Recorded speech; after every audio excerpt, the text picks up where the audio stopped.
क्या आप जानते हैं, महाभारत का युद्ध केवल एक युद्ध नहीं था, बल्कि एक ऐसा रहस्य था जिसे शायद पहले ही लिख दिया गया था। आज हम महाभारत के उस गुप्त सत्य के बारे में बात करेंगे जिसे बहुत कम लोग जानते हैं। महाभारत के रचयिता महर्षि वेदव्यास केवल एक कवि नहीं थे। ऐसा माना जाता है कि उनके पास दिव्य दृष्टि थी जिसके द्वारा वे भविष्य को देख सकते थे। कुरुक्षेत्र के युद्ध के समय वेदव्यास ने धृतराष्ट्र को दिव्य दृष्टि प्रदान की ताकि वे दूर बैठकर पूरे युद्ध को देख सकें। लेकिन प्रश्न यह है, यदि वेदव्यास सब कुछ जानते थे तो क्या इस युद्ध का अंत पहले से ही निर्धारित था? श्री कृष्ण ने युद्ध में कभी शस्त्र नहीं उठाया, फिर भी पूरे युद्ध की दिशा उनके संकेतों से ही तय होती रही। भगवद गीता में श्री कृष्ण कहते हैं कि जो होना है वह पहले ही हो चुका है। इन शब्दों में एक गहरा रहस्य छिपा है।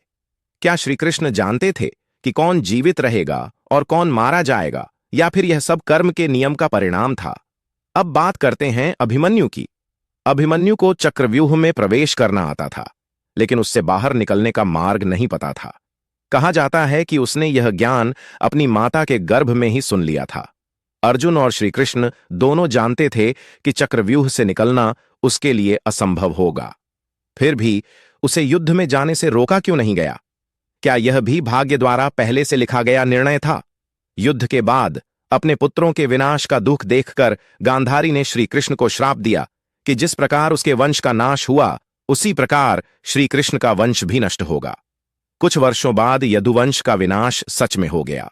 क्या यह केवल एक संयोग था या समय द्वारा लिखी गई कहानी?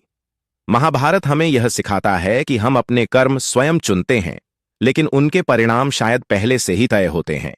संभव है कि हम अपने जीवन के लेखक नहीं, बल्कि उस कहानी के पात्र हैं जो पहले ही लिखी जा चुकी है।